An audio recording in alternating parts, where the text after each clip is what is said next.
I said to myself, well, if I really want to make the games, the only thing that's between me and making the games is whether I give up or not.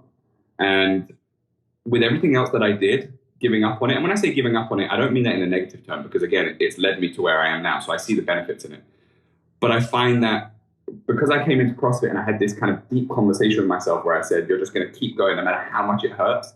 Even though I've reached these points of being like, I really want to just stop now, there's something deep inside me without anyone around me that's kind of saying, you will go until your legs fall off and you physically cannot do it anymore, because that's what you said to yourself. You made a commitment, right? It's like when someone commits to, and it's going to, maybe some people won't like me saying this, but it's like when you commit to a religion or a relationship, you devote yourself to it, you're going to give it everything you got.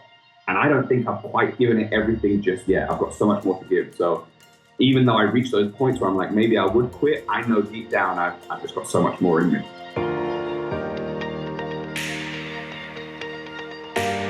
What's up, guys? Welcome to the Invictus Mindset Podcast. Today's guest is a CrossFit athlete set to make his first CrossFit Games appearance as a part of Team Invictus. He's formerly the fittest man in the UK and is no stranger to the CrossFit competition scene. I'm very excited today to unpack the story of Josh Al-chamaa. Welcome, man. Thank you. How's it going? I'm so excited to chat with you, man. You're such a lively personality, and it's just so fun watching how you've navigated your competition scene over the years. So before we dive in, man, thanks so much for joining me today in the middle of CrossFit Games training. Hey, it's a pleasure to be here. Just to kind of jump on some recency bias, you're in the midst of games training. It's rigorous. You guys have multiple sessions each day. It's pivoted a little bit. It's no longer just in the gym, and you guys are spending a lot of time together, a lot of time outside. Don't do it, Bryce. Don't do it. What's been, your experience so far within, games training and, some of the camaraderie that you've experienced with your team? Yeah, I mean, I would like to say it's better than I expected, but then I also knew coming into this group, we had a pretty exceptional group, right? Mm-hmm. So the expectations that I set out were always pretty high because I knew the group that we had were going to be, a group that could really bond and gel well together. I mean, I've enjoyed the process. There's a very different process to training for, say, the Open versus the quarterfinals versus the semifinals versus games. And I really feel like training for the games is the point that I really wanted to get to in my career. And I don't want it to just be this one-time thing. I already have ideas of progressing further, just because I enjoy this stage of training. I enjoy being outside. I enjoy, the slightly more difficult kind of odd object pieces that we're doing. I think that's the fun part for me. Being stuck in the gym is, you got to do it, but it's not as fun as, planning for the big world stage. So this is really the best part. Yeah, for sure, man. It's so interesting because you have to go through so many hoops in order to make it to the CrossFit Games. And sometimes that gets overlooked when people are just observing, what's either on a live feed, a YouTube source, or, ESPN. Mm-hmm. And I'm honestly so excited to watch you and Jorge Fernandez, your fellow teammate on Team Invictus, because not only are you guys good CrossFitters, but you're innately just good athletes. Like you can throw a ball, you can move odd objects. And I see you getting bright-eyed and bushy-tailed over there because I'm excited to watch you guys take the floor here in about a month now, man. I think that just hearing someone make that statement, say you're a good athlete, is sometimes it still blows my mind because growing up, I wasn't an athletic child. It was never. I kind of grew up on the back end of this new Gen Z era, right, where everyone's on the computers and all that kind of stuff. So I kind of went through that phase where I was a little bit of a lazy kid, not knowing what I wanted to do. Parents were kind of struggling, thinking, what do we do with him type of thing. So to now be at a point where I'm 30 years old and I'm being called an athlete and I've got my parents booking tickets to the CrossFit Games to come and watch me compete. I'm like, what is going on? But yeah, that's super cool. It just makes me smile when people say stuff like that, So, yeah. Yeah, it's cool. And I mean it, man. As Holden and I are, your coach, Holden Rethwell, and your other coach, Hunter Britt, we're not just here to hand out compliments. We're here to give you the truth. And I honestly think you guys are really good athletes. And, your fellow teammates are so freaking talented as well. You've got Brittany Weiss, an incredible gymnast, and her conditioning is just unbelievable right now. The Swan. And then Devin's unique ability, the Swan, exactly. Devin's unique ability to move a barbell, like each of you possess like this little superpower. And when you combine it together, it's like, wow.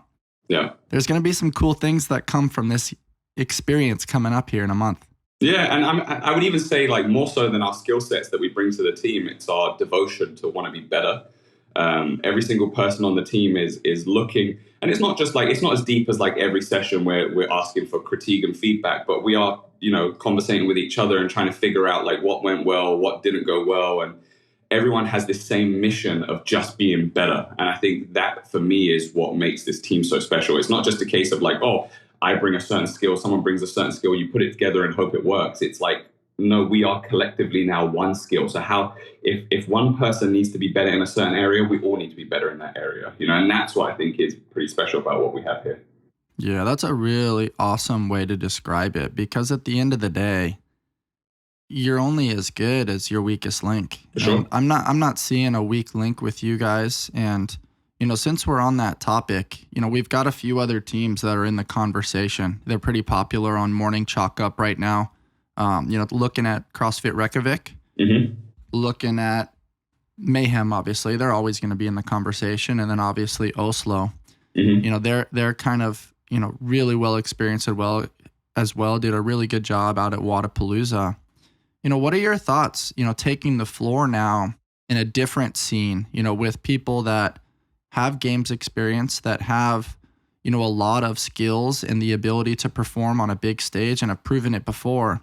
What kind of comes to mind, when you're thinking, standing at that starting mat, looking over your right and your left and kind of seeing, other high caliber athletes? We all bleed the same, right? That's what goes through my mind. There's never a point where, don't get me wrong, there are circumstances where like every athlete will walk out on the floor and think, oh, I'm a little bit more fatigued than I thought I would be, or there's something going on with the body. But the thing that I always remind myself is whatever I'm feeling, someone else is feeling it too.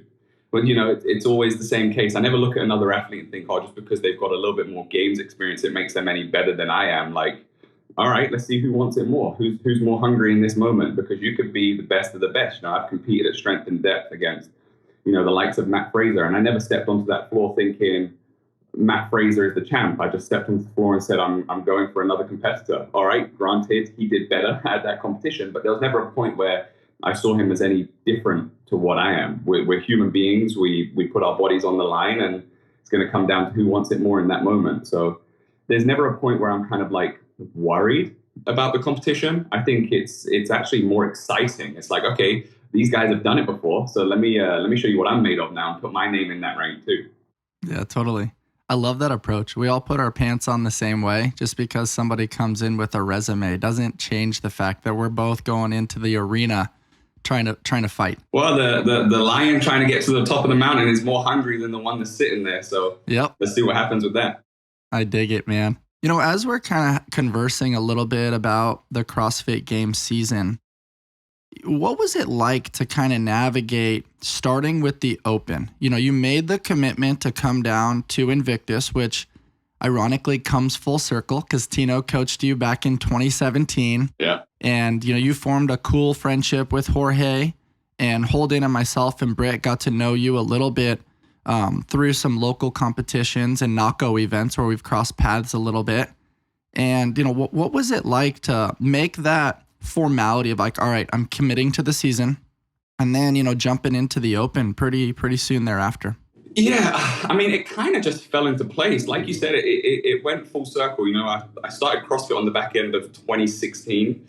I think 2016, sorry, I say back end. I'd been doing CrossFit maybe like a month or so, and then did the 2016 Open. So at that point, I had no idea what I was doing. And I got thrown into the Open because I joined the gym and it was what they were doing. And in actual fact, I thought everyone in the gym was absolutely delusional. I thought it was all pretty crazy.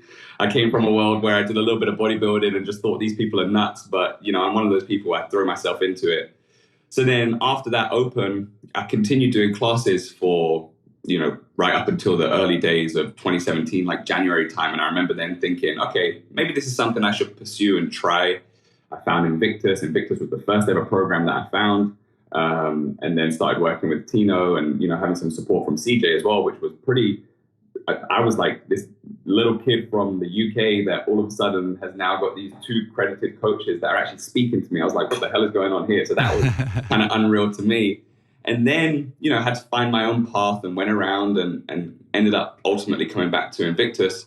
But I think I don't know, it all clicked. Everything happened at the right time. I found myself, at the early point of coming to Invictus, I found myself in LA.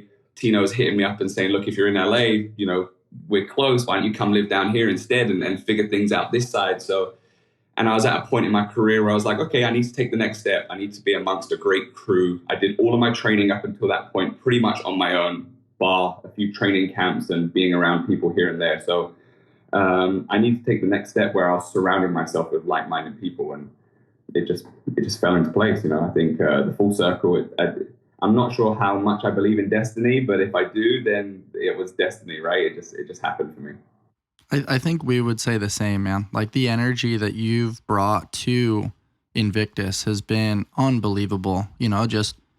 Chirping around, bringing the energy, a little bit of smack talking, really trying to attack each workout as if, it was a score that went up on a leaderboard. And I think that makes it really fun, especially when it's not just like at the end of the workout, but it's in the session, like in between intervals. And I know you ignited a fire in our athletes, and myself included, because we were all coming out of a time of we kind of navigated the pandemic, but it takes time to rebuild that momentum again.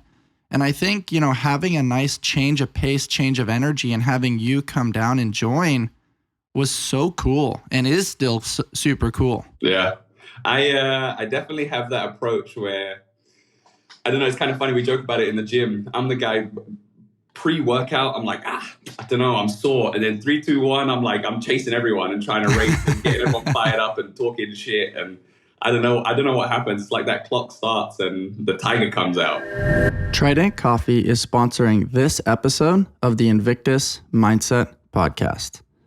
My guys over at Trident taught me something really important this last year, that we are all a bundle of stories, both good and bad, and everything in between. At Trident, they're storytellers. All of their cold brews remind their customers that they are part of something bigger than themselves.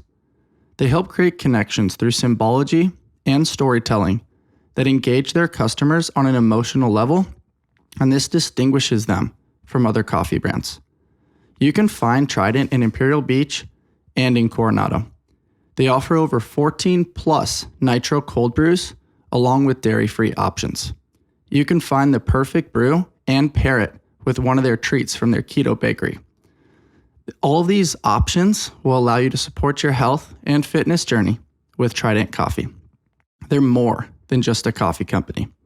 You can check them out over at tridentcoffee.com and use code Invictus20 for 20% off online and in tap rooms.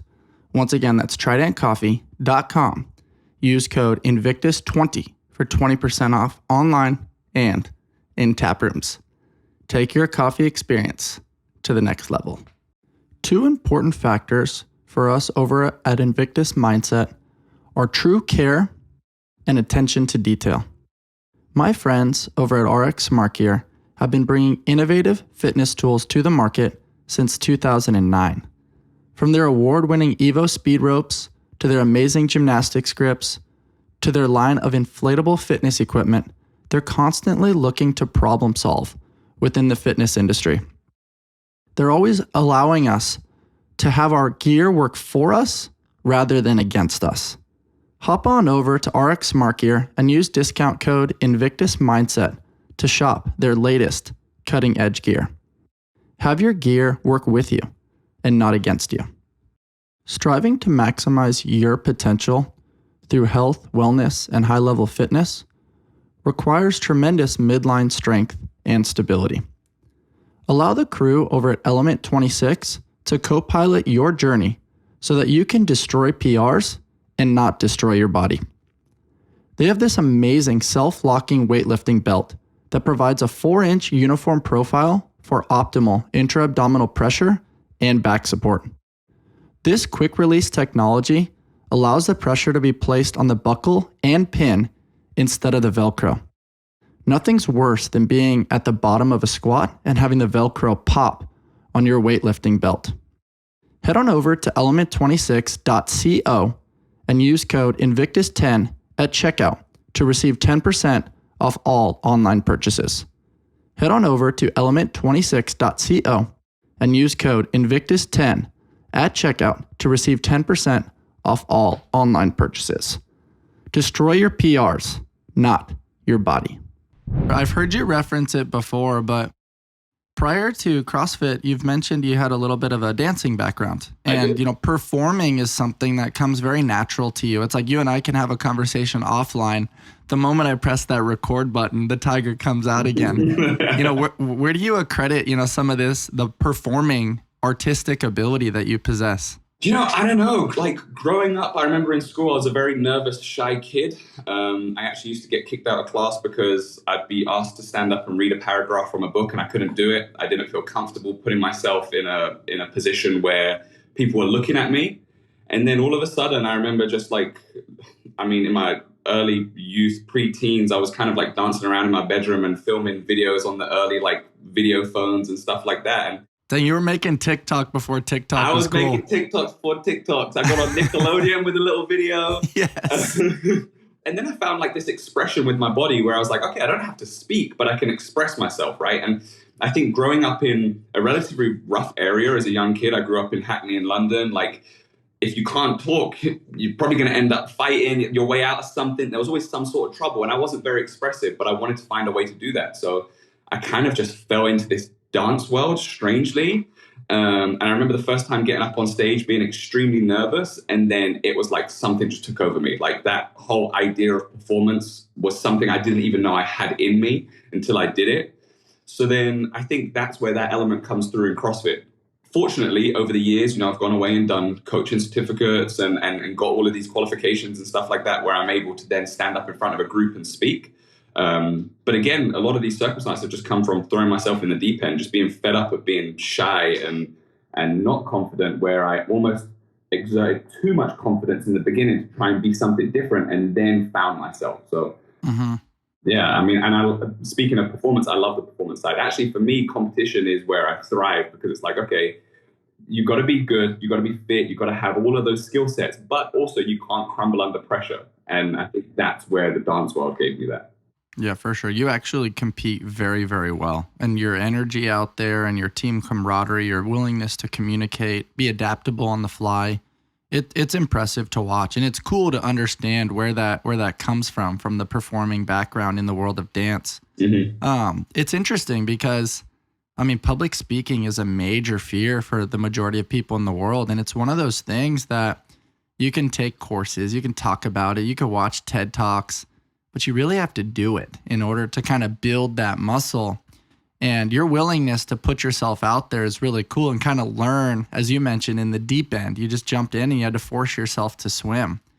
Is that like a learning technique for you, where it's like in order for you to get better at something, you just jump in, all in, and try it to the best of your ability, and then kind of develop your toolbox along the way? Yeah, I'm definitely an all or nothing type of person. And the jumping in the deep end just kind of works for me. Actually, I remember when I first started coaching, I probably shouldn't say this on a podcast because I'm probably going to get pulled up about it, but I guess I'm out of that world now. But when I first started coaching, I got my first CrossFit level 1, went to a gym. They said they were only taking people with 2 years experience. I said, yeah, fine. I've been coaching for 2 years. I'd never coached a class before in my life. I just got my certificate, my cert like 2 weekends earlier. At that point, they didn't ask to see my cert or anything like that. So I went in, they said, can you do a demo class? And I remember being put in front of 15 people, never coached a class before in my life. And I basically copied everything that happened in a previous CrossFit class. So that a previous coach had done, I copied it to the T. And it went well, and I got a job. And then within like 2 months' time, I was actually coaching in 3 different CrossFit gyms. And it's just kind of like, I don't know, for me, it's sink or swim. And if I sink, then so be it. I'm going to have to try and find another way. But most of the time I swim, because no matter what happens, it's this whole concept. It's kind of cliche when people say like win or like there's no such thing as failure. There's only learning and all of that. And yes, there are elements to that. I try not to use that as much because it's just overdone and people say it all the time. But there really is no failure if you're learning something, and I do really believe that. So like if I put myself into a situation where it doesn't go well, all right, but figure it out. And I think once you get to a certain point in your life as well, I think once I was past like 27 years old, I stopped caring what people think about me. People can have their judgment and whatever they think, but I'm constantly evolving. I'm constantly changing. I'm constantly growing. The Josh you see in front of you now is not the same Josh that was there a year ago. I'm always changing. So I don't care what people think of me at any given time because I'm always going to adapt regardless. Totally. There's so much to unpack there where, emulating is like the highest form of flattery. And I think that's such a great way to learn because, you may have emulated him that very first CrossFit class, but then it's like over time, you pull things from lots of different life experience. And that's where I was going to take the conversation next, which is failure is such a unique word. Everybody has their own unique relationship with it. But for me, and you touched on it really well, it's kind of a data point. It's not really good or bad. It's failure to who? What are the lenses that you're taking on this, perceived moment? It's only failure if it's over. Yeah, for sure. And it's like you do a workout and it's like, okay, maybe your time wasn't good. Maybe your heart rate was really high. Oh, but the shoulder to overhead actually went really well. Mm-hmm. Or, hey, I was able to maintain my RPMs or my wattage on the bike. There is something good to take from it. And that doesn't detract from the things that didn't go well. But it is a unique conversation to have where this concept of failure is simply just a data point to enhance tools in your toolbox versus something that you like get down on yourself around, There's benefit to losing, right? Like a lot of people, and sometimes we can always interpret it and create this positive out of it. And in the long run, if you look back on your life, there will always be more positives than negatives from failing. It will always set you up for something else. You apply for a job, you go for the interview, you don't get the job, you think you failed, but the next job is better. The next job has more income, or you find something else. It always leads you. But there's always benefit to actually losing. So there was a point when I was doing the sanctionals, I went through like 9 of them in a year, and I was coming very, very close to the point where I think at one point I was like 2 spots out. And it was getting closer and closer, and it happened multiple times. And, me and my wife, Amber, would sit down and would talk about it. And she was like, like, what next? And I'm like, we just keep doing what we're doing because it wasn't my time. And that's okay. Like, if it's not my time and it's not made for me in that moment, that's cool because guess what? Now is my time. And like, I'm reaping the benefits of all those kind of almosts. So now it's like, here we are. What are we going to do with it? And I think if I didn't have all of those almosts and it was just like, you go and do something, you succeed, I probably would have quit a long time ago because it would have just been boring to me, and it's the excitement of not being boring. It's like, actually I think it was Matthew McConaughey that said something about having these different personalities, one that you chase. There was a speech that he did. And I think the person within yourself that you're constantly chasing, you should never catch, because if you catch, then it's over, like you're done. So there's always going to be a part of me that's always chasing something more. And that's why ultimately within failure, I just look at it as like, it wasn't my time. It's all good. For sure, man. I want to have T-shirts made that say "Reaping the benefits of almosts." I think that's really good the way you describe that, man. I had to jot that down. I'm definitely stealing that. That just came on the fly. Yeah, then that's how it should happen, in a fun, organic conversation. I love that you mentioned Matthew McConaughey, because I think the question that was posed to him is, "Hey, who's your hero?" And he said, "Myself in 10 years." Yeah. And they were like, "Why?" And he was like, "Because I'm seeking edges. I'm trying to pursue my peak expression, which is that guy. And then when I get to that point, he's going to be another 10 years ahead of me. And so I'm going to keep pursuing who that vision of that human being is, because it's going to keep me striving, evolving, and improving across a lifespan." And, since we're on this topic, man, I want to go backwards a little bit to how you navigated kind of the pandemic. Lots of gyms were being closed. London was on lockdown. The UK was had lots of strict restrictions. And, with this psychology of, hey, I'm trying to pursue, your peak expression, similar to what Matthew McConaughey said, it's like, that's hard to do when you're in lockdown. You're limited with your social interaction. Your tools in your toolbox are relatively limited. There's fear, uncertainty, and doubt among political volatility and health and wellness and all the rules and regulations, I felt like everybody was kind of tiptoeing on eggshells. Mm-hmm. What was that experience like for you where, as you mentioned, you're coming off 9 sanctional events. You were really, really close many times, and all of a sudden, the pandemic takes place? Well, there was positives and negatives. The negative was the next competition that was lined up for me was West Coast Classic, where I believe there was somewhere in excess of 15 athletes already having games tickets. So I was like, okay, 15 come ahead of me and I come 16th. I can get games tickets still, even though I probably wouldn't let that happen. I want to be in the top. So wait, so you didn't sign up for that one just to come to San Diego? Oh, and that too.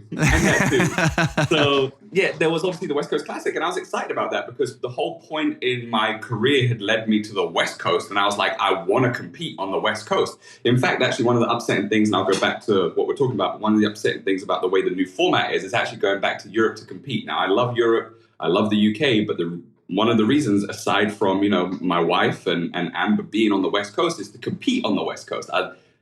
For me, that was like the pinnacle. That's what I wanted to get to. So you get here and then it's like, okay, if you want to go individual, you got to go back to your home country. And I didn't like that aspect. But we can go into that after. In terms of the pandemic, coming off so many, there was obviously the West Coast Classic that I really wanted to do, but I didn't get to do it. So I actually took the first 2 weeks as an opportunity to get drunk. I was like, I haven't had a drink in God knows how long. I want to have some fun. It was the novelty of being locked down in your apartment with your wife and going to Bevmo and grabbing a few margaritas and just kicking back, and we were playing checkers and having some fun. And then 2 weeks wore off and I was like, okay, I can't do this anymore. Very quickly, that fun turned into, I'm not going to go as severe as depression because I don't feel like I've ever reached that in my life, but it was like, okay, I need to find something because I can't do this. So I started getting into doing long distance runs. I know I couldn't go to the gym, so putting, 30-pound backpacks on, running to Santa Monica, doing all this kind of crazy stuff. I bought some machines for my apartment. I developed the machine strength programming, which kind of took off in the pandemic, which was incredible for me. It gave me something to work towards in a time where we couldn't do much. And I went through all of these emotions, and then it got drawn out so much longer than I thought it was going to be, even my training where I wasn't in the gym. And I had a situation with my visa where I had to go back to the UK. The UK was locked down, and I just remember calling up Amber and being like, I'm done. I quit. I'm out. And she was like, what? And I was like, I don't think I could do this anymore. Like, why am I trying to push for something that we don't know is going to come back? We don't know where we're going to be. Obviously, fitness is going to come back at some point, but, I'm aging. Like, I'm not going to be this young athlete much longer. I call myself a young athlete. She keeps telling me I'm old, but I feel young. So I thought, I'm done. And actually, it was at that moment where I had this conversation with Amber, and I was also being coached by Michelle Latondra at the time. I had a conversation with her, and they both said, if you can do something, and by doing something, I had a little bit of an idea of going to Dubai potentially to see if I could find a place where I could train because I knew Dubai was open. And they're like, if you can do something, if you can go, bear in mind, this is January of 2021. They were like, if you can go and you can do something, give yourself 3 months and see what happens. And I was like, 3 months? How am I going to be at the top of my game in 3 months? I've been drinking. I've been doing some distance runs. I've been doing some machine stuff, but I haven't been trained like an athlete. I haven't touched a barbell the whole pandemic. I had no barbell whatsoever. Give yourself 3 months and do the open and see what happens. And something just came over me and I was like, all right, listen to the women in my life. Like, let's see what I can do. We went to Dubai, did the open, had one of the best opens of my career. I don't know what happened. I fell back in love with everything. Things started to click into place. I think I found a new sense of maturity. I was very much more mature at this time. And obviously that went ahead. And then I found this love again and started to enjoy it. And then did the quarterfinals and the semifinals and the last chance qualifier. And before I knew it, I was back in California and with CrossFit Invictus. So, it's kind of funny. You reach this point in your career where you're like, I'm done. This is it. And usually that's the point where it's about to take off. And I never believed that until this point. The pandemic was a mix of emotions for me. It was fun, giving up, trying again, not knowing what to do with my life, thinking, do I just go and get a 9-to-5? Which, by the way, if I ever got a 9-to-5, I'm not going to say what I would say on a podcast, but I don't want to be here anymore. So that's me done. But I was having all of these kind of crazy thoughts, Yeah, for sure. I appreciate you sharing that, man. I think a lot of people went through, incredible mindset warfare at that time. And I think something that's really cool, first and foremost, listen to the women in your life. They're much smarter than us.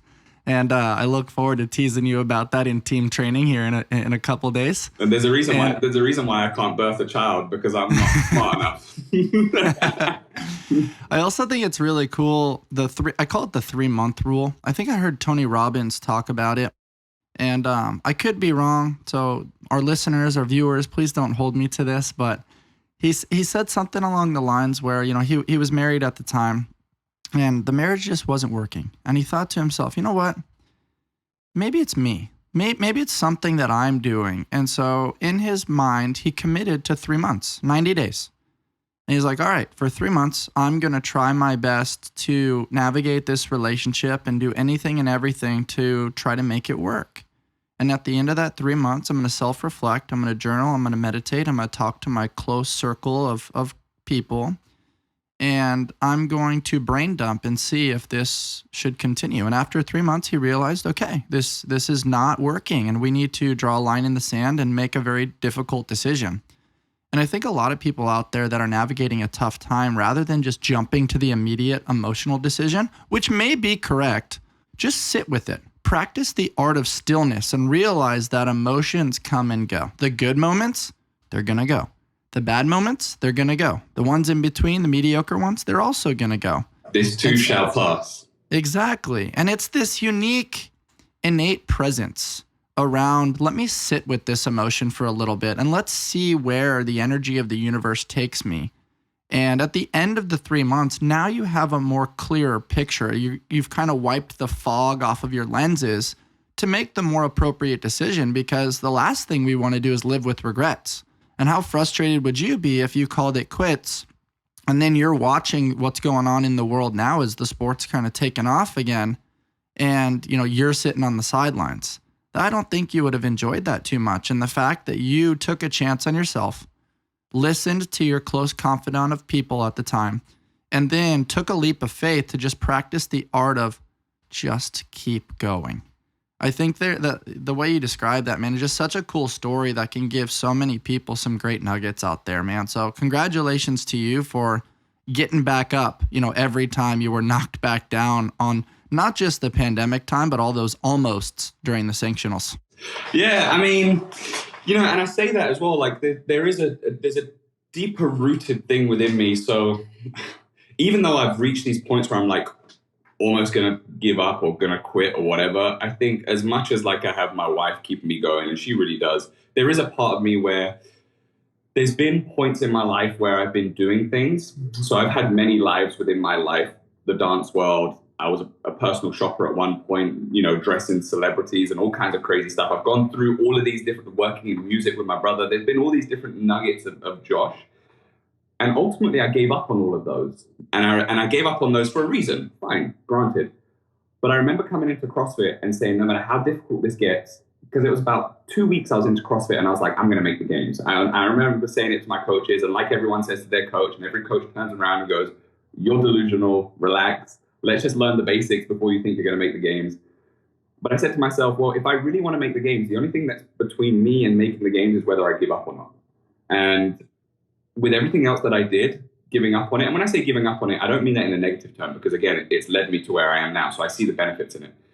But I find that because I came into CrossFit and I had this kind of deep conversation with myself where I said, you're just going to keep going no matter how much it hurts, even though I've reached these points of being like, I really want to just stop now, there's something deep inside me without anyone around me that's kind of saying, you will go until your legs fall off and you physically cannot do it anymore, because that's what you said to yourself. You made a commitment, right? It's like when someone commits to, and it's going to, maybe some people won't like me saying this, but it's like when you commit to a religion or a relationship, you devote yourself to it, you're going to give it everything you got. And I don't think I've quite given it everything just yet. I've got so much more to give. So even though I reach those points where I'm like, maybe I would quit, I know deep down I've just got so much more in me. It's that famous Kobe conversation. And on this podcast, man, I love referencing Kobe, by the way. But he's discussing kind of his summer training. And he goes, no. The deal's been made. It's no longer a negotiation. Like, I'm fully committing to this. And, whatever workouts on the board or whatever my goal is, I'm going to keep going in pursuit of that. And I think it's cool that you're living it, man. And I love that you hinted at the many lives that you've lived before you found CrossFit and the little nuggets of Josh. I want to go back to memory lane a little bit. What was your childhood and your family dynamic kind of like? And what were some of these lives that you lived prior to finding the sport that you're competing in now? So, we could start with an interesting topic. Some people might find it sad, some might find it funny, some might find it ridiculous, but I grew up a slightly confused child. And I say that because I grew up in a family of, we used to joke and call it the United Nations, probably not politically correct now, but, I had Arab brothers, a black father, there was just, it was very diverse, even within my household. And then within London, in my city, and within Hackney, and all of that kind of stuff, I was in a very diverse environment. And I remember growing up, there was probably a deep part of me that knew, but I remember going to school, and this is high school, and being so proud of my father that raised me that I wasn't willing to admit that I was fully white. Because there was this black gentleman that raised me, and I was like, I'm so proud of him. I don't want him to come to my school and people think he's not really connected to me. So I used to go into school and be like, no, that's my dad. They'd be like, come on, bro, that ain't your dad. And I'm like, no, really, it's my dad. To the point where I even had one friend one time turn around and be like, do you know what? You do have a similar nose. And I was like, yes, got them, tricked them. But some people, if I really dug deep into it, would look at it and see some negative points in my childhood. But for me, I only see positive. And the reason I say that is because we grew up in an environment where we weren't particularly wealthy. We never went without as such. There was always food on the table. So for me, that's why I never went without, as long as there's food on the table. But I remember, my mum working 2 jobs, my dad working 2 jobs. At one point, being, a black African-American in London, I remember going to work with him and, seeing him struggle to get jobs and the racial comments and all that kind of stuff. And I didn't understand it because I thought I was exactly the same as him. I was like, is this us? Like, what's going on? So I grew up in this environment where it was a little bit hostile, but, coming out of that, it's kind of made me who I am today. Again, I had 5 brothers. They had an Arab father. I never knew my biological father, but my father that raised me from the age of 2.5. He was all I knew. And, I don't know, just it's hard to describe, like when you kind of put me on the spot now, because I do try and think about it and internalize it and try and see why it's led me to the position that I'm in now. But I do just credit a lot of that to my father, the way he kind of raised me, the way he showed me how to do things, and the way, he took pride in being a man and taking care of his family. I mean, what guy comes into a household where there's already 5 boys and falls in love with a woman enough to stick around and take care of all of them, even though all of their fathers have disappeared? I mean, that blew my mind. And I think once I got to an age of a teenager and I realized that, I was like, if a man can do that for a family that by blood is not his, then I can commit myself to stuff. Wow, that's really special, man. And it just pulls the quote from my brain of, anybody can be a father, but it takes a special human to be a dad. Mm-hmm. And I always say to my dad, I put it in every birthday card, every Father's Day card, every Christmas card, is I always say, not by blood, but the heart that makes us father and son.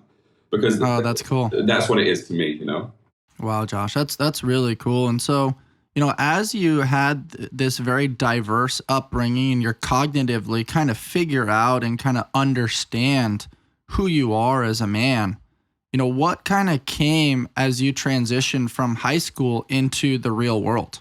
Oh, I don't know. I think, so when I left high school, I got into college for dance, and I went to college for a little while. The college that I was going to was actually like 3 hours travel away from my house there, 3 hours back. I was doing that daily just to go to college. Wow, that's a long commute, man. Yeah. And I remember I was dancing, right? So like I always felt like I had to get this qualification, but then I was also working as a dancer. I was doing a lot of shoots and stuff like that. And I got to a point where I was like, I'm actually making money as a dancer. Why am I going to school to study it and traveling 3 hours a day? So I left. But by the age of 17, bear in mind, we left school at like 16. I went to college. I left college by around 17 and a half, 18 years old. I remember my dad turning around to me and he was like, okay, cool. You're doing your dance stuff. You left college. You didn't want to be there. He was like, but if you want to live under my roof, you got to do something regularly, not just doing a shoot every once a month or whatever. You got to get a job. And I was like, what does that mean? He was like, get a job or get out. And I was like, get a job or get out? How does that make sense? If I get out and I've got no job, I've got nowhere to go. But I knew he was never going to kick me out, but it was this whole kind of just being firm on me. And I actually got a job as a lifeguard, which for an 18-year-old kid is quite a high pressure situation. So that was me kind of transitioning into this working world and just kind of watching what my father was doing. And my father would wake up at 4 a.m., go to work. He'd be back at 6 p.m., doing these long days. And I was like, well, if he can do it, I can certainly go and get a job and do this stuff. So yeah, I don't know. The transition for me, it kind of happened naturally. And fortunately, I had older brothers that I was watching. So I got to watch all their mistakes, but I also got to watch all the good things, right? Everything they did well, I'm like, okay, cool, I like that. And I'm very much a visual person. That's probably why I danced. I could watch something and I could imitate and copy it. So I remember just watching my brothers, watching, family members and being like, you messed that up. I don't need to make that mistake. So were you the youngest in the household? Youngest, yeah. Nice. I can relate to that a lot. I call it little brother syndrome, where if you can beat your brothers, you feel like you can beat anybody. Yeah. Well, you want, it's like, having the master and the student, right? But I had 5 full masters that I could watch, and it was just easy for me to articulate what I thought was good and what wasn't good. And we still make mistakes. I mean, I've made mistakes throughout my life, sure, but they've all been great lessons for me, That's very cool. It's also cool to understand how you've developed the kinesthetic awareness to manipulate external objects and do some of these high-level gymnastics. I mean, Josh, you're not a small guy. And so the fact that, I know you didn't know it at the time, but to see how dance has now transitioned into your body awareness and ability to move, it's just cool to me to see how things come full circle and understand why and how people are the way they are. And then also to unpack it even further, I went swimming with you the other day out in the bay, and you're a great swimmer. I have no idea you were a lifeguard. And so that's cool to understand how you acquired that tool as well. Well, you want to know something funny? I was self-taught. I taught myself how to swim. Wow. Is this one of those experiences where you showed up and they asked if you had 2 years experience and you said yes? Pretty much. I mean, that would be a bad way of going. No, I remember, we didn't get many, growing up where I grew up, we didn't get crazy vacations growing up. We weren't traveling to Europe and that stuff. We couldn't afford to get on a plane, but we would go to the local Butlins. And if anyone's from the UK and they're listening to this, they're probably laughing at me when I say that, because Butlins is expensive now, but it wasn't back then. And but I remember I just loved being around water, and I don't know why. There was just something about it. And I remember I was never scared to jump in a pool and figure something out. And that's kind of what I did. So I kind of taught myself, and my mom used to give me a little snorkel, and as a joke on holiday, people, for some reason, I don't know why this was even a thing, but there would be coins and people would drop money in the pool. And my mom gave me a snorkel, and I'd teach myself to swim and go down and find these coins and get some extra pocket money to go buy some sweets. I don't know. That was my incentive back then. And so, yeah, that for me is where I kind of got that swimming essence. And I can apply myself to things. If I'm curious enough and I like the idea of it, I can apply myself. Obviously, since then, your swimming that you see me do now, I've had a coach. I had a coach when I was out in Dubai, so I swim a lot better. But it just shows, I wanted to get this job as a lifeguard. I managed to figure things out from an early age, how to swim, and then it worked. I was lifeguarding a pool, mind you, and I don't want people to panic. It is very different lifeguarding a pool where you're probably working with a maximum of 50 meters versus the ocean. So don't worry. Yeah. You were in the ocean. I wasn't there to save you. I appreciate the context, man. And so far in a lot of your storytelling, a common theme that I'm seeing is just take the leap. And I think it's cool that so far from the stories that I've heard, that's a commonality, and it's cool to see how you're living that now. And you take such a unique and optimistic perspective on all of these unique experiences. And I think that's cool too, because that's your most recent tattoo. There is this element of perspective. What does that term mean to you when I say it? And now we've kind of painted the picture for our audience about how you also live it. Yeah, I haven't always been this way. So there was a turning point in my life, and that turning point in my life where I was a little bit more optimistic and looked at the bright side of things was actually when I met my now wife.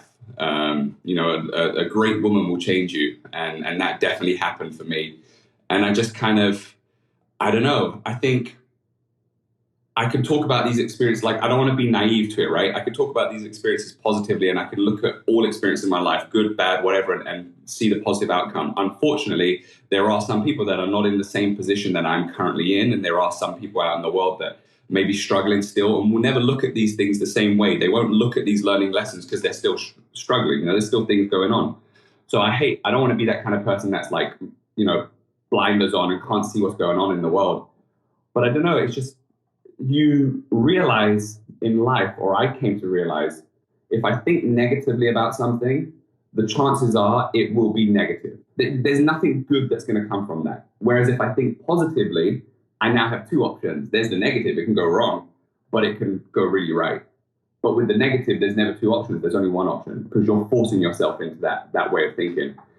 And I kind of just woke up to that idea of like, my perspective and how I look at things is ultimately going to change the way I feel about things. You can look at anything. You can walk into your local Starbucks and be like, they're taking too long to make my coffee. Or you can walk into the Starbucks and say, you know, maybe they're taking longer so I can enjoy my moment in this store, or they've had a bad day, or there's always perspective on everything. And I try to approach situations as much as I can by looking at both sides. That's really, really awesome to hear, because it's also led to why you're such a good teammate, right? Inevitably, every single person on a team is going to have a day or a moment where things don't go their way or something becomes very, very challenging. And you've been there, Brittany's been there, Devin's been there, Jorge's been there. And it's just cool to see that you each have a unique lens to practice the art of empathy and compassion to understand what the other person is going through, while simultaneously still providing a little bit of tough love and a little nudge in the right direction, and holding each other accountable versus, you know, just being a soft, warm blanket all the time. Because, you know, that doesn't move the needle in the right direction in this particular sport. And so, Josh, that's really, really cool to hear. Yeah, and I would say I'm probably a little tougher on myself than I am on others.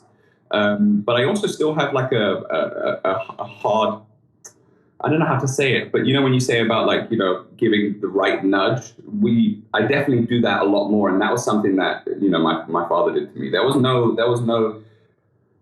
what's the expression? Like I was never babied. There was never any of that in my household. There was never like, oh, it's okay, you took part or whatever. It was like, you know, you didn't win, go do it again. Like, figure it out. And I do definitely take that approach to life, obviously with a slightly more modern interpretation. Like, I'm not going to shoot someone down if something doesn't work out for them or whatever. But I do still have that tougher side to me. I wish the world had a slightly more tougher side than it is having today. You know, everyone, without being disrespectful, I'm seeing a lot more softies arise when it doesn't have to be that way. You know, unfortunately, some things don't work out. But if we are a little bit tougher on ourselves, we can actually accomplish some good things. And I think that's what we do at Munch. I'd like to take a moment to thank our friends over at Vuori. They are bringing a new perspective on performance apparel. Their products are incredibly versatile and allow for freedom and flexibility in any arena. As humans, we are complex creatures, always on the move and always on the go. Allow Vuori to join you as you navigate the complexities of the human experience. Whether you are training, adventuring, lounging, traveling, or attending meetings, Vuori has options to suit your active lifestyle. My personal favorites are the men's core short and their line of Ponto performance products, which are so incredibly soft. Check these guys out over at vuori.com/Invictus Mindset for 20% off your very first purchase and free shipping. That's VUORI.com/Invictus Mindset for 20% off your very first purchase and free shipping. Everything they have is designed to work out in, but doesn't look or feel like it. It's so freaking comfortable that you won't want to wear anything else. Breathing, movement, circulation, digestion. What do all these body functions have in common? Our muscles. There are over 600 muscles in the human body that are responsible for supporting our daily activities. That's why your muscle health is incredibly important. On this podcast, I always discuss seeking our peak expression and striving to maximize our human potential. And so I try to share with you the top products that I find on the market. My H&B is a clinically proven ingredient that has been shown to help build and maintain lean muscle mass, increase strength, improve recovery, and enhance body composition. Learn more about your muscle health at myhmb.com/Invictus. Once again, that's myhmb.com/Invictus. Enhance your muscle health and enhance your life. We're in the midst of what I would describe as, a comfort crisis. Mm-hmm. And that's one of my favorite things with having you guys in the gym is, on days where I'm a little bit more fatigued from coaching or podcasting or navigating a new arena, it's like, no, I'm going to find a way to chase these guys around and not only push myself, but then simultaneously be able to experience what they experience so we can converse about it and kind of gap fill all the cool things that Holden, Hunter, and CJ are kind of going through. And what I also really love is the fact that you guys are willing to put yourselves out there. It's not just CrossFit workouts. It's getting in the pool. It's getting in the ocean. It's moving odd objects. And moving odd objects is not just moving odd objects. It's navigating the logistics that are a pain in the ass to get all of the equipment out to a field, to coordinate that with vehicles and communicating with, other gyms if we need to borrow equipment or with our local gym so that way it doesn't interfere with business operations. There's a lot that goes into managing a CrossFit season, and the fact that you guys are able to navigate with such a mature perspective around this comfort crisis, around this desire and willingness to be uncomfortable and callous the mind and the body in the pursuit of striving to be just a little bit better every single day. Mm-hmm. Well, what's the alternative? It's a phenomenal question, man. And I think that that's a great question that people can ask themselves in the midst of doing very challenging things. That's all you have to ask yourself. That's what I say to myself often. What's the alternative? Don't do it. Cool. Don't succeed. Don't be a winner. Don't do these things that you want to do. That's okay. You don't have to. I've got no judgment, but that's not me. And that's not our team. That's not Jorge. That's not Britt. That's not Devon. There is no alternative apart from the path that leads us to a better existence. And as kind of deep as that sounds, that really is the case for us. And that's why we are working well together. And no matter what happens, no matter what the outcome may be, even though our outcome is to be standing on the top of that podium, we know that collectively together, we're going to give everything that we have, whether that means moving equipment at the most awkward times or doing the things that, some people might see as logistical nightmares.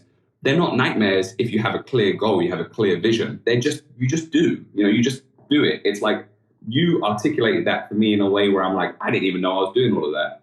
But that's because what's the alternative? There isn't one.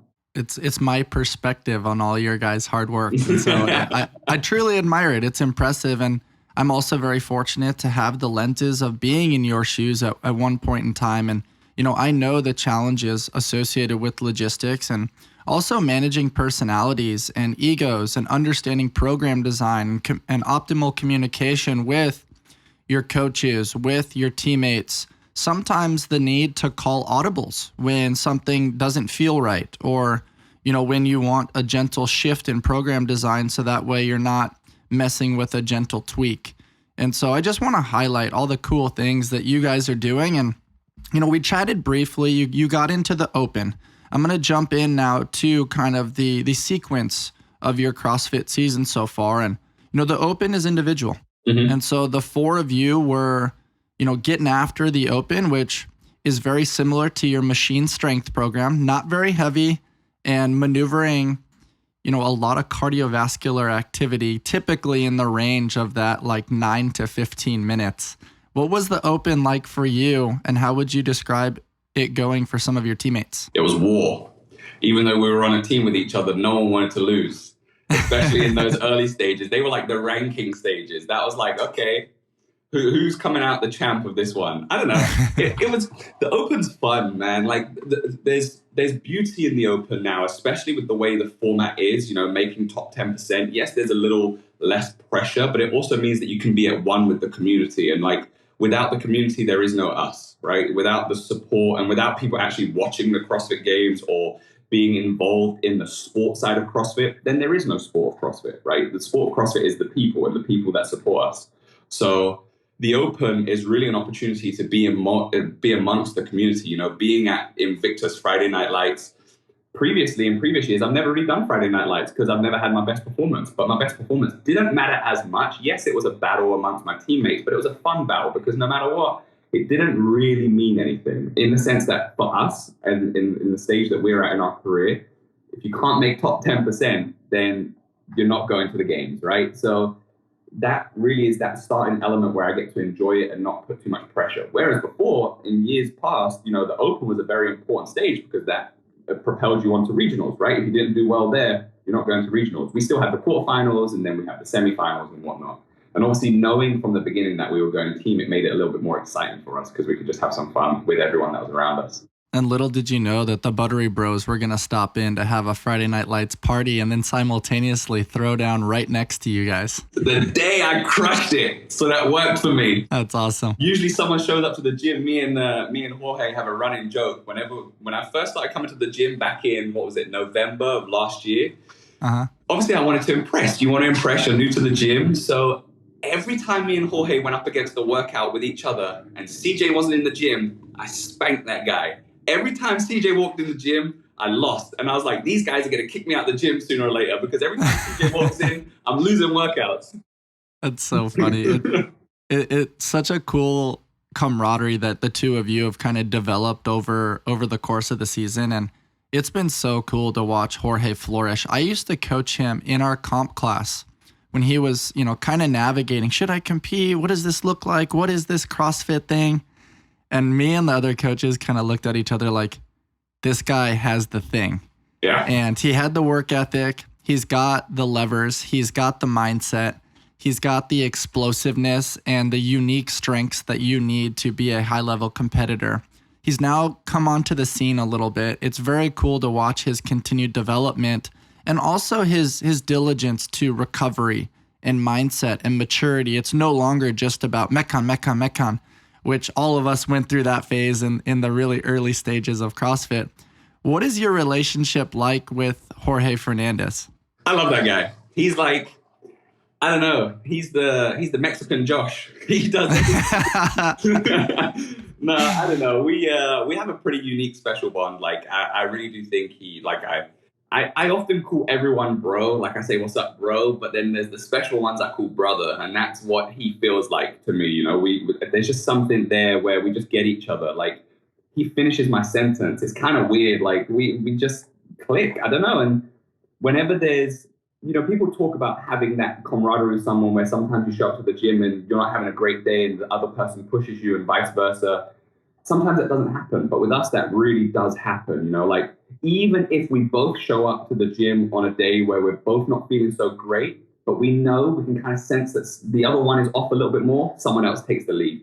And then we push that person through. And that's kind of what we do. I don't know. And then outside of the gym, we have a great relationship. You know, Jorge actually started following me in the early days on Instagram and was shooting me messages when he first started CrossFit. And I was like, who is this kid? And now he's probably looking at me like, who is this kid? He's definitely come a long way. He practices the utmost art of curiosity, which is so cool. Like, early on, he was asking all the questions, you know, reaching out to people like you on Instagram to learn. And he's watching, you know, Rich and Matt Fraser's videos and, you know, learning from, you know, some of us old timers that used to get after it back in the day, and just seeking to understand, to elevate his toolbox. And it's very, very cool to see. It was awesome to see him take the floor as an individual out at Wodapalooza and acquire so much knowledge about himself and what he needed and where he wanted to go. And so it's been cool to watch you guys grow and foster your relationship as well. And what animal is he on the team? You got forearms like that. He's the gorilla. Yeah, I just had to hear it coming from your mouth. He's got forearms bigger than my bicep, and my biceps are pretty big. That's from those baseball days, man, of all that grip work they do to kind of master the seams on the baseball. And it's impressive to see. And you briefly hinted earlier that your fellow teammate and, you know, my girlfriend, Brittany Weiss, is the swan on the team. Yeah. And, what's your relationship been like with Britt? It's been really fun to see you guys get after a little smack talking and competing each day. I mean, I always describe Britt as my annoying little sister. But in a way where it's kind of funny, because sometimes if people heard the conversations that me and Britt have, they would assume we don't like each other. But it's actually the complete opposite. I think we have this deep level of understanding for each other, and this rooted care within us, where we do want to nurture and take care of each other in a way. Even though I'm older, I can tell that she's still, she's, this year I really feel like, because I've known Britt, from the scene, and I'm already, for me, someone that's new to the gym environment, I'm seeing she's really, found Britt this year. There's something there. There's this new switch that she's found. It's all clicking together. And there's a lot of things that I'm learning from her, and we have this relationship where, I mean, it's kind of stupid sometimes, because I'm like, I'm walking to the gym and I'm like, I don't want to lose to Britt. And I'm like, Britt's on my team. Why do I lose to Britt? But I don't know, like, it's just, everyone has a different role in the relationship. I don't know. I feel like me and Jorge have this deep-rooted understanding and camaraderie. Like with Dev, she's just like fun, and like, she's the go-getter. She will like attack things best she can. And then like Britt, we just fight like we're brother and sister. But it's never in a bad way. Like we have so much respect for each other. And it reminds me of being back home, because back in England, like, that's what we do. We wind each other up, we annoy each other, and then that's it. You go home and you joke about it and you have some fun. I also think it's really cool how she pushes you in the world of gymnastics and conditioning, and then you push her a little bit on machines and barbell. And I just think that's cool, because the smack talking that I'm seeing, it's almost calculated, where it's like, hey, I'm coming for you because this is something that in my past has not been a strength, but I'm going to make it a strength. And I think it's cool that you guys push each other in those varying arenas. And you briefly mentioned Devin. And before we share with our audience what animal she is, I just have to note that you're an old school guy when it comes to music. And one of my favorite memories, I'm chuckling just thinking about it, is, you like James Brown. You don't discriminate when it comes to music choice. You're pretty open to most things. And one day somebody, I think it was Devin, yelled like, hey, what music should we put on? And you were like, oh yeah, let's get some James Brown. And Devin was like, who's that? And you just about lost it. Bro, that blew my mind. I was like, what am I getting myself into? How am I on a team with someone that doesn't know who James Brown is? Man, yeah, I mean, Devin is definitely like, I don't know, Devin has a broad sense of music, but, that big booty playlist comes on way too much for my life. Oh, man, you're totally right, man. What animal is Devin, and what's your relationship been like with her throughout the season? Devin is most certainly the ram. Not because she's hard-headed, because she's not, but she has got a hard enough head where she will take people down. So the relationship with Dev has been, I mean, again, with everyone, there's no, I mean, you're never really going to want to sit on a podcast and shit talk your buddies, but I don't know, there's just something in our team where we all get on, we all click. I don't know what it is. Dev is an exceptional person. She really is like, she's like, her eyes are open, her ears are open. She's absorbing everything. She listens to everything. She's so easy to talk to. You can give her some feedback and she'll adjust, she'll change it. She is the youngest one on the team, but she still has some of the most experience that is on the team. I mean, she probably has more experience than me. It's kind of funny. I've come into Invictus and everyone is like, yeah, Josh, the experienced one. And I'm like, I've only been doing this since 2017, whereas, Dev's been going to the games as a teen. She's been doing this stuff. She knows how it works.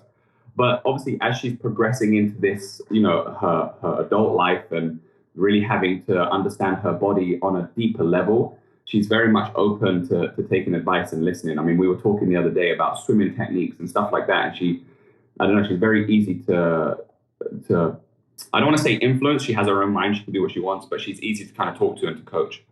Yeah, she's very coachable, which I think is a recipe for success, with her being so young. And you guys just gel so well. It's cool seeing you guys, go through some of the challenges of the season. And I want to jump to a very, very vulnerable but particular moment for you where you guys took the worm out to the field and you were performing on a really hot day, worm Murph. And for people that don't know, like the worm for the taller or the bigger guy on the team, it blows up your low back. Not to mention you're wearing a vest, which makes it hard to breathe. You know, there's a lot going on, lots of moving parts. It was like 9 degrees plus out on that field. Yeah, and it's rubber beads on the field, so your feet are eaten up. Burpees are a lot more challenging because you got to get off the ground quick. And, you know, you experienced a little bit of adversity where your body was just blowing up. And in the moment, you hated every second. But you and I got to chat briefly, you know, a few days later around how important that moment was. And you can relate it to your relationship with family, your relationship with Amber. It's like you have to have those moments because they ultimately bring the team closer together. And so, you know, can you touch on that experience a little bit? Yeah, I mean, well, again, the breaking point, the point of where you think that's it is usually the point where something is changing, right? Whether that be within you or within your team or whatever it may be. Those breaking points are like, you figure things out, right? And you find a deeper level of respect and understanding for everyone around you, especially when you're in this team environment. I mean, I came close to it. I've never quit on a workout before, but I tell you what, I said, F this, and I'm going individual. I'm done. I'm out. That's literally what I said. And I tried to walk away from the worm like 3 times. And every time I walked away, I looked back at Holden's face, particularly coaching us. And every time I looked at him, it was this face of disappointment, almost like my father looking at me with disappointment. So I kept walking back to the worm and trying again and then trying to quit and then coming back. But for me, it was just this moment of, I don't know, there was something going on inside me. I mean, I'm from the UK. I'm not going to use it as an excuse. I've been living here long enough, but I've never been exposed to that kind of heat, that kind of stress on my body where, like, you know, if the worm doesn't move in sync 100%, like you said, for a taller athlete, it becomes 10 times harder. And I just broke. But it was kind of interesting because, you know, Britt in particular, she switched with me. She moved on to the heavier bag and put me on the lighter bag until I could recover a little bit. And, you know, everyone was just encouraging. And it became a point now of, it's not about whether we win the workout. Not that we were racing anyone, we were racing ourselves, but it's not whether we do a workout and have a clean run. It's actually now how we can keep everyone accountable. And I really felt like the team kept me accountable. They could have easily said, you know what, get out of here. We're done, leave. You know, the way I was acting up that day, and I was acting up. But they didn't. You know, Jorge was, he kept saying just every time we put the worm down, we have to do like a 5 burpee buy-in. And I remember Jorge just saying, it's only 5 more burpees. I was like, no, it's not. It's 5 more burpees and 100 squats. Stop lying to me. But he was doing what he could to keep me going, you know? Totally. I think that was a defining moment. I mean, as you describe it, I still get a little bit of goosebumps just seeing how you guys responded. And, you know, Jorge's ability to try to narrow your focus so you don't look too far ahead at the tremendous volume of squats. Mm-hmm. Brittany's unique ability to teach you in that moment. And I think all of us are continually learning this, that it's kind of this deconstruction of the ego. And on a team, we have to have everybody's back because there's going to be a moment where everybody breaks at some point. And I think, you know, Ryan Holiday touches on it best, where ego is the enemy. Ego can also be beneficial at times as well. But I think it was so cool that all 4 of you practiced the art of surrendering, where it no longer became about the outcome, but about gelling together with the common goal of maximizing your potential at the 2022 Noble CrossFit Games. Yeah, no, I couldn't agree more. And I think we found a deeper, I mean, we had respect for each other, but we found a deeper level of respect for each other. And every time I've gone back to that turf since, even in the hot days, we just did on the weekend just passed, you know, and we're going to be going back there this weekend. My workouts have been better. I've pushed harder. I've worked, you know, with even more composure. I don't know, like I found this next level, you know, and I think that's what happens when you go through those moments. So you just got to hope those moments don't happen out on the competition floor, right? They're supposed to happen in training. That's what you want. You want to find those breaking points, and then how you get through those breaking points, because then you realize, well, did I die? No. So can I keep going? Yeah. Totally. I also think it's cool to see how confident you are and how confident your teammates are because you've got each other's backs. Oh, for sure. Nobody's ever like on an island by themselves. And even if it is an individual component of the workout, you know that your teammates are there with you to help support you and foster, growth and change and movement in the right direction. And going backwards a little bit to semifinals out there in Minnesota, you guys had one hell of a weekend, man. It was so cool to be there to witness the incredible performances that you guys put on. What was that experience kind of like out there, where it kind of felt like a games environment there at the Minnesota facility there for the Vikings? Yeah, I mean, that for me was as close as I've come to the game so far. Of course, I'm going to get closer, but that was super exciting for me because it's a good way to kind of pre-build yourself for the games. If you're qualifying out of an event like that, where it has its similarities, you are out on the field, you're dealing with, the climate, the weather, all of that kind of stuff, was pretty special. It was actually quite nerve-wracking for me. It was probably one of my most nerve-wracking competitions that I've done, because I knew what was at stake, because I knew how good we are. Like, I knew the only thing between us and a games ticket right now is us, no one else. It's how we put everything together and everything that we've done. So that was probably nerve-wracking. When I've done competitions, even like fun competitions on a team before, I did Wadapalooza one year with a team that I built, and we podiumed and whatnot. We just had a great time, but it was just enjoyment. Although this was enjoyment with my team, we had a job to do, and our job was to win. We said, step 1, win Granite Games. Step 2, podium at the games. So I knew that was one of those kind of moments that we had to tick off, and we had to keep composure throughout the weekend. There's a lot of times when you compete, first day's great, second day's okay, third day you fall off because you're tired, or the other way around. You start slow, you start picking it up. If you want to win, you can't have weekends like that. You've got to be switched on every single time. And we really focused as a team just to kind of like put all of our energy into the particular workout that was coming. So there was never a point where we spoke about what workout 2 when we're doing workout 1 or anymore. It was kind of like, okay, this is our workout. This is what we focus on. This is what we warm up for. This is what we prep for. We get it done. We take 5-10 minutes, we enjoy, or we talk about what happened positively or negatively, and then we move on to the next one. And that's kind of how we proceeded with our weekend. And it really did just show to me, even more so, even though I knew it, you spoke briefly about having each other's back. I think the reason we are willing to go above and beyond for each other is because we know that the other person's going to do it for us. Now, it's not always a case of give to receive and all of that stuff that people talk about, but when you know that your buddy is going to suffer as much as they can suffer to make sure that you make it, and you're not willing to pull your socks up and do the same thing, get off the team. There's no point being there. Yeah, that's a great mindset to have. And, you guys have faced a little bit of adversity too. You had a phenomenal weekend, and then the final workout that you guys took place in, you're maximizing effort, and there's a little bit of some challenge there with the heavy thrusters, where we all kind of had this perception of the rules and regulations associated with the depth of the front squat of the thruster, and then the lockout, finishing biceps by the ears, head gently through. And despite trying our absolute best and seeing how you guys executed that, you're faced with some judging adversity. What was going through your head in that moment? And then what was the debrief like, post-workout, knowing that, hey, you guys finished first at Granite Games. That's really cool. However, what was the learning experience there in that particular event?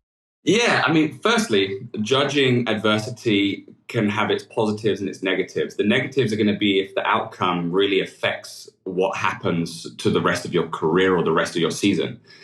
The positive is when we go to the games, we might still have those adversities, right? So you learn from that. You're like, okay, cool. If I can deal with it now, I can deal with it then. We find ways. I mean, I remember the girls going out and starting, because the girls started first and the boys started second, and the girls were getting no reps for a bunch of thrusters that were 100% reps. But I'm not here to argue that, whatever decision was made was made. And I just remember looking at Jorge, and Jorge looked at me, and we were like, all right, we're in for a rough ride. We knew from that moment there. So it's like, okay, cool. We got to deal with this now. Like, nothing's going to change. We're out on the floor. We've got to try and do whatever we can. So yeah, you adapt, you do the best that you can with what you have, like you keep pushing as hard as you can. You get a no rep. I think this is the first time actually I got a no rep when I was doing like 3 thrusters in a row, where I got as deep as I possibly could, locked out as hard as I could, and still got a no rep. And I actually shouted at the judge, which is something I swear by not doing, because it's not going to affect anything, right? You just need to listen to the judge and try and figure out what they want to see and give them what they want to see in that moment. You have to adapt on the fly, So I was a little bit frustrated that I lost my temper there, but I didn't know what I was doing wrong. I didn't know how to fix it. But again, if you can't deal with those moments of adversity in a pre-stage to the pinnacle of where you want to be, then you're going to have a hard time when you get there. So actually, I think it was a good thing for us not to have this clean run, even though we knew we were capable of a clean run the whole way through, because the games is probably not going to be a clean run, and that's okay. How do you move on from that? And I think that was great for us. Totally, man. I think one of the greatest skills you can acquire from CrossFit is stress management.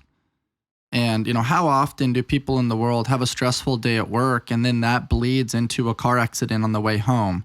Or, mismanaging how they operate once they walk in the door with their family, maybe shouting or however people navigate their stress. But I think it's cool that in that moment, you guys got to connect with adversity, handle it amongst yourselves, debrief and reflect on that moment. And now you've got the tool to be prepared at the CrossFit Games. And on that element of debriefing, I want to take a moment to kind of highlight your coaches, Holden Rethwell and Hunter Britt, as they're doing a really cool job navigating the Invictus athlete development side of things now that Tino has kind of moved on and laid such an amazing foundation along with CJ's incredible leadership as well. Yeah, I mean, coming into the season, I was obviously brought to the team by Tino. Tino broke that news. I think it was like 2 weeks into being there. He was like, "Peace," and I was like, "All right, cool." And I didn't know Hunter or Holden that well at that moment in time. But honestly, I think their style, their vulnerability, their communication, their understanding is all, in my eyes, valued. Like they are getting it right, And if they don't get it right, I've never felt a moment for me personally that they haven't got it right. But if something does happen where they don't get it right, I'm sure they're willing to adapt and find ways of making it right, Totally. I also want to note, they were so fortunate, just like you, having your older brothers to observe and learn from. They got to observe and learn from Tino and CJ over the last few years as athletes and as coaches. And so it was cool to see, how they transitioned. Obviously Tino and CJ both have 2 kids now that, demand a lot of attention, and it, sometimes life runs its course and they needed to kind of navigate and lean that direction, which opened an opportunity for both Holden and Hunter to kind of step in and apply not just their personal knowledge, but the things that they have acquired from, the legends before them. Yeah, and you can see that, obviously, and that's what makes Invictus so special. It's like passing down the torch, right? It's moving in line. It's you work your way up. You're the athlete, then you're the coach, and then you're the coach to the athletes, and it's kind of progressing in that fashion, and it is exceptional to see. I think one of the most unique and special things about Invictus is the bond we all have with each other outside of the team. It's not just about the team. It's about everyone that plays a part. Everyone plays a pivotal role. Our coaches play a great role. You play a role. Karen, Team Mum plays a role. Like everyone, CJ plays a role. Everyone plays a role within this kind of ship to keep it sailing in the right direction.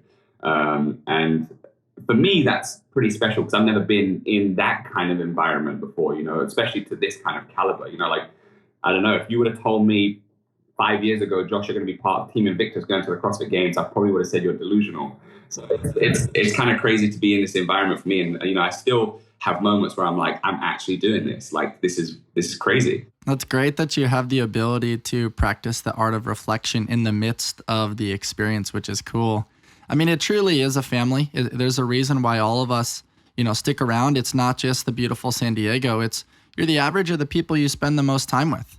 And, you touched on that, training on your own works for some people, the Brent Fikowskis of the world, but it's hard to have longevity and fun and consistency there. And so, welcoming you to the tribe has been really, really cool. I want to touch on something really quickly that I think you'll have some great insight on, and that is some of these overarching controversies within the sport of CrossFit.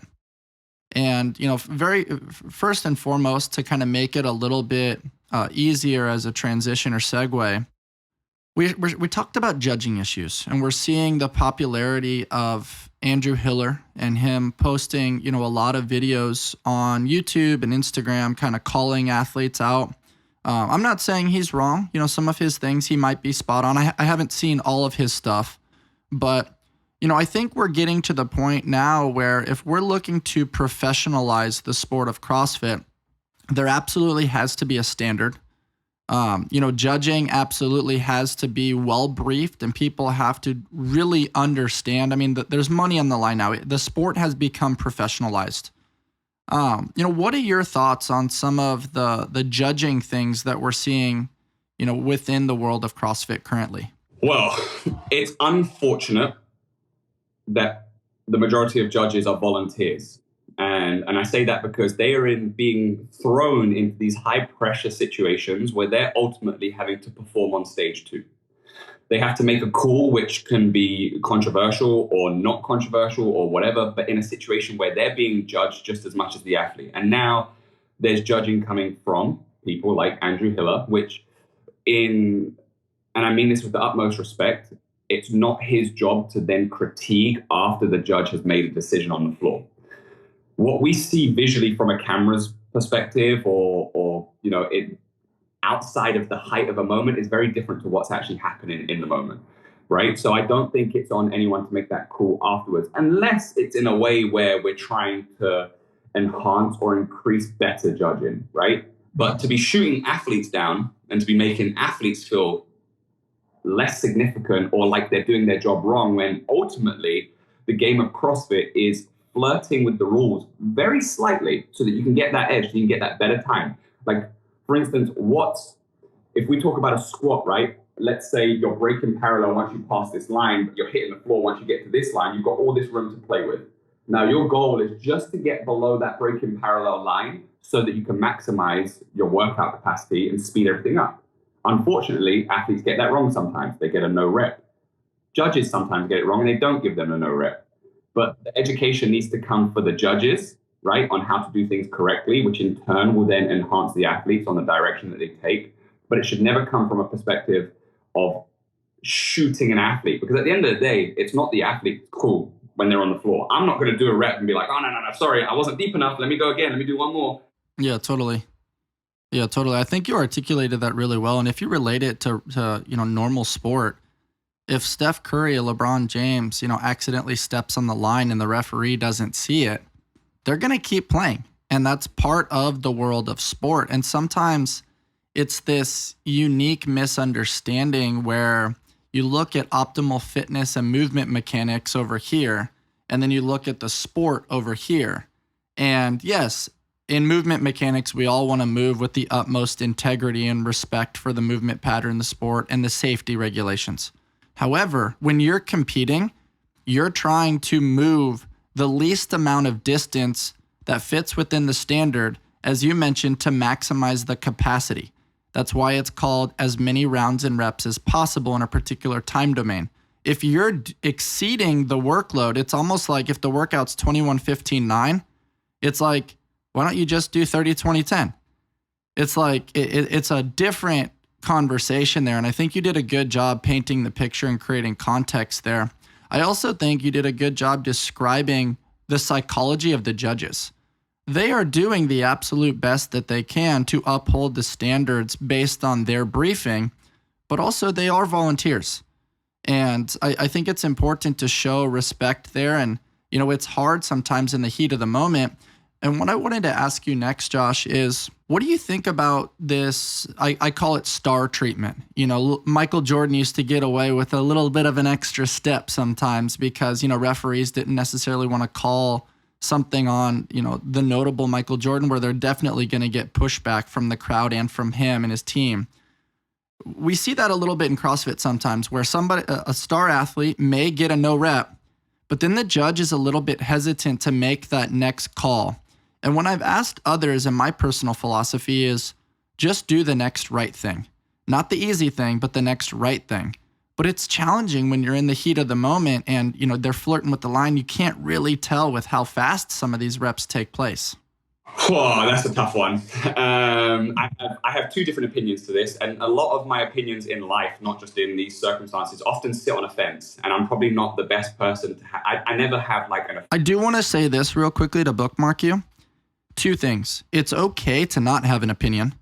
And I also think that it's okay to allow your opinion to sit in the gray area. I don't think that we have to be one or the other. Mm-hmm. Yeah, no, and I agree with that. And I'm not like, I never feel like I can't say anything because I'm going to say something wrong. I always say, you know, I often sit on the fence, and I'm never like one direct way, because I'm sure if you put yourself in a certain situation, you might feel differently about it. However, I will say they're a star for a reason.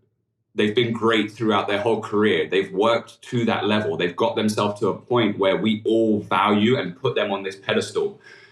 We put them there. So if they do something which is completely against the rules and they're not being pulled up on it, we're having a different conversation. If they're trying to stay within the lines of the sport, but flirting a little bit to get that extra push, maybe not consciously doing it. And I think that's where we get drawn up, is we think athletes are consciously doing stuff. Our brains are operating on such a higher level when we compete. We're not trying to cheat, or at least the top athletes, they're not trying to cheat. I can assure you of that. Is it that bad? I don't really think so. I'm not going to sit there and nitpick at the top athlete unless they're consciously trying to make an effort to cheat, in which case they wouldn't be the top athlete. We wouldn't be valuing them the same way. So there's that side of it. And then there is obviously the side of, yes, maybe the judge should be firm, but I don't want you to turn around and say, well, because they're a star, I'm going to nitpick on everything because no one's going to pull this star down. That's not how we get the top athletes. So there's this kind of gray area. And I think you just, like you said, just do the right thing. If you have a judging standard and someone clearly steps on the line, make that call. If you are not 100% certain and you need to wait to see if they do it again, you can also make that call. And if you're 100% certain, make the call. It's simple as that, in my opinion. Yeah, no, I think that hits the nail on the head for sure. And jumping to another controversy, we basically talked a little bit about the pandemic, and there were some changes to CrossFit leadership. It moved from Greg Glassman to Eric Rosa. And, we saw the season change from the sanctional model over to now, what we're seeing now, which is that 4-tier open, quarterfinals, semifinals, games. And, we saw some changes within the sponsor arena as well, where things went from Reebok over to Noble. And, then, after a lot of different changes, we saw, the controversy with Eric Rosa publicly talking about some of the challenges with mental health, him moving to kind of the board, somebody else kind of stepping in as the interim CEO. We saw Dave Castro kind of shift his role. He was out of the picture for a while, and now he's back in the picture. Lots of moving parts here.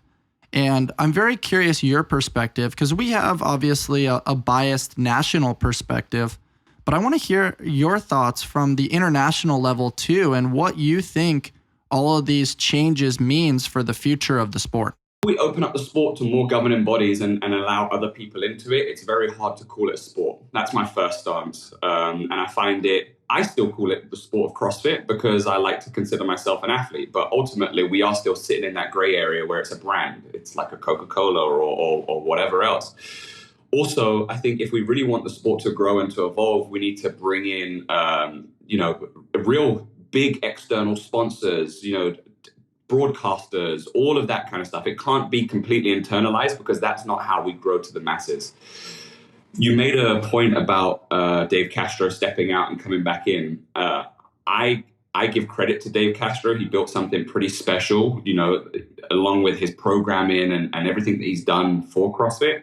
I don't believe for a brand because it's a brand now, but for a sport to grow and take the next step, I don't believe we should have a face.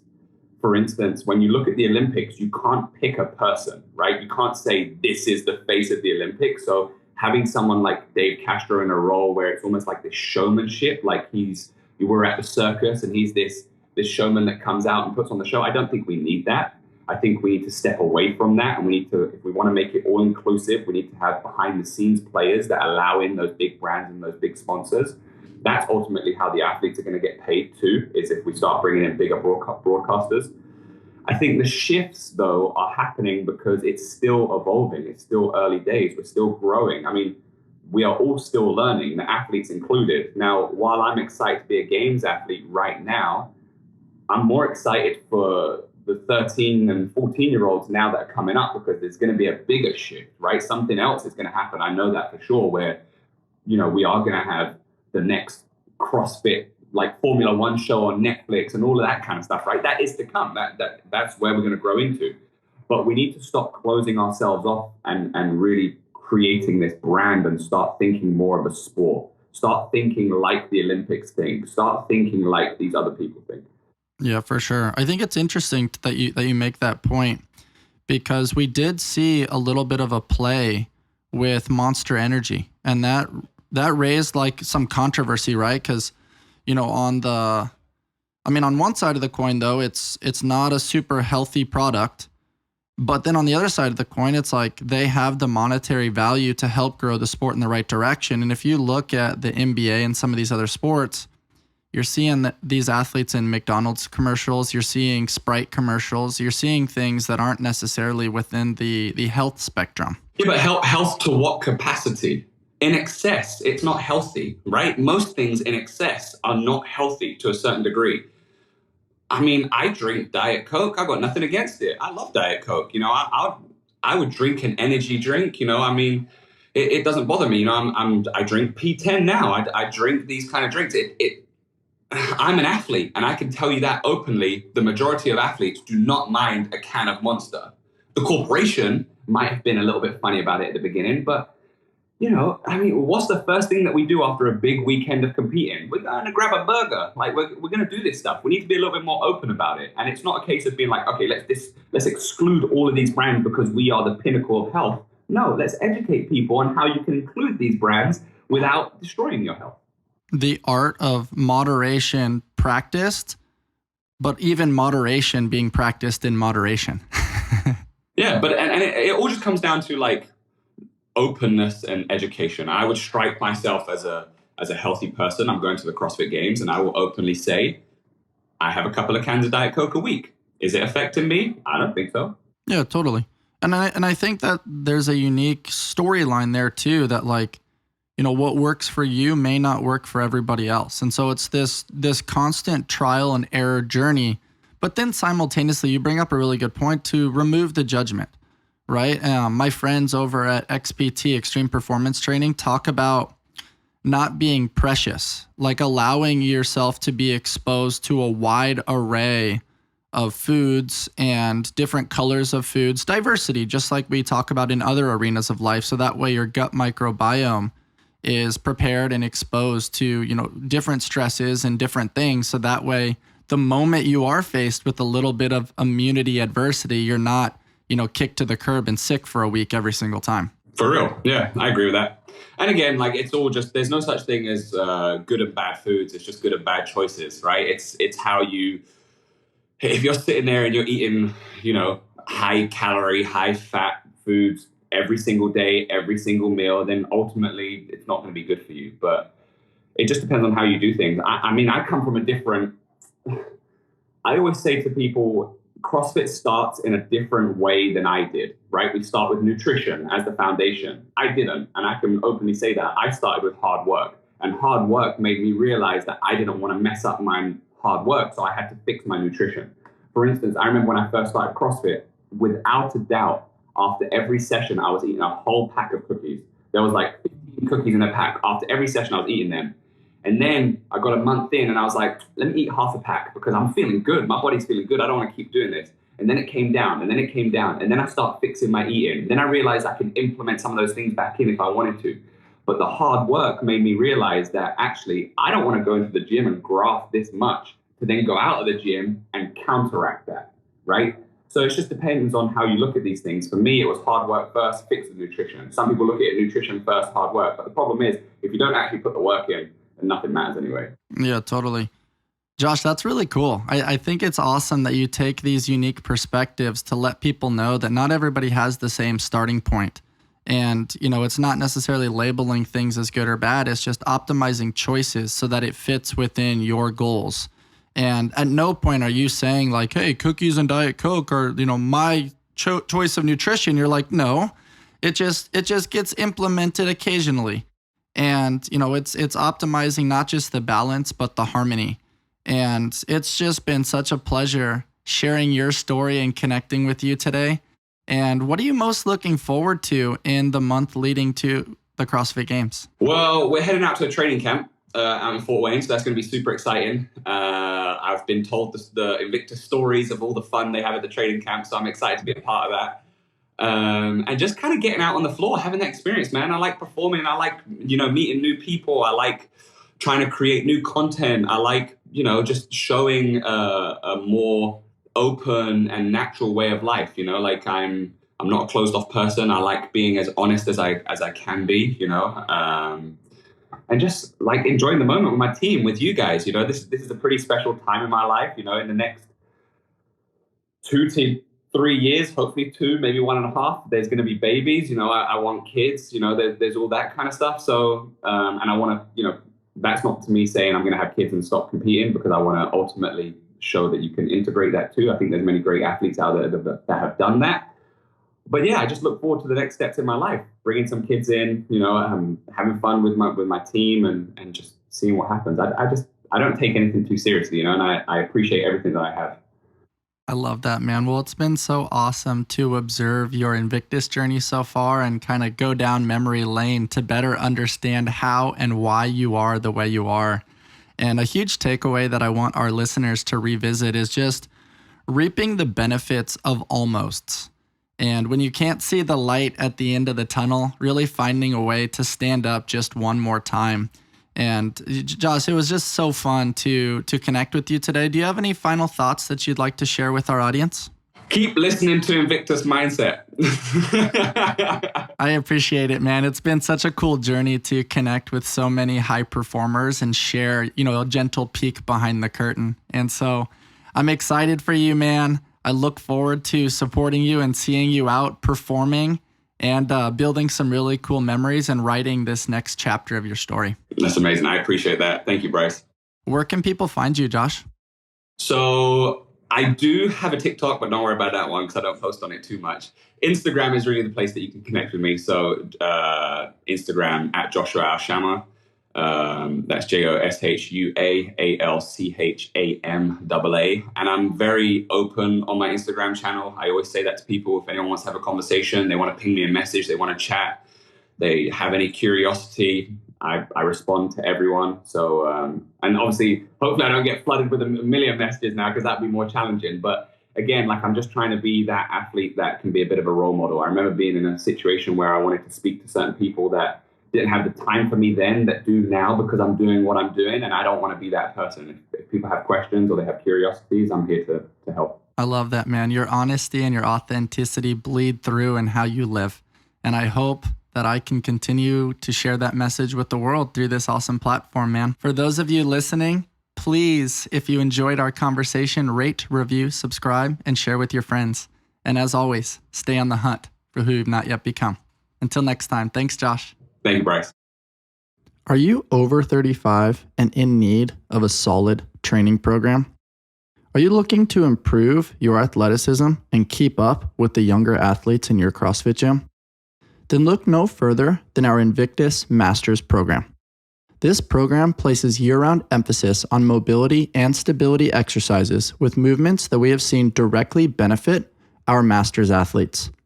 Our program is led by Nicole DeHart and offers a training program designed specifically for Masters athletes who are looking to compete at a higher level in the sport of CrossFit. Some of our top Masters athletes in the world train with us, including CrossFit Games champion Kevin Kester, Matt Beals, and Pat Sprague. You can learn more about their stories and the Invictus Masters program by checking out their episodes right here on the Invictus Mindset Podcast.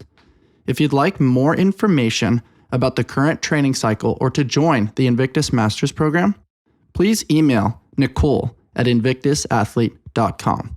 That's NICHOLE at invictusathlete.com. Breathing, movement, circulation, digestion.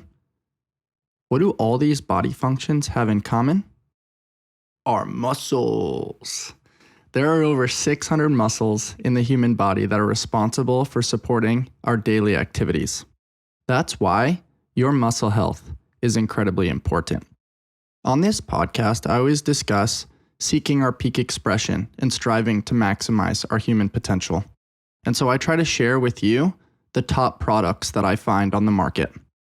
My H&B is a clinically proven ingredient that has been shown to help build and maintain lean muscle mass, increase strength, improve recovery, and enhance body composition. Learn more about your muscle health at myhmb.com/Invictus. Once again, that's myhmb.com/Invictus. Enhance your muscle health and enhance your life.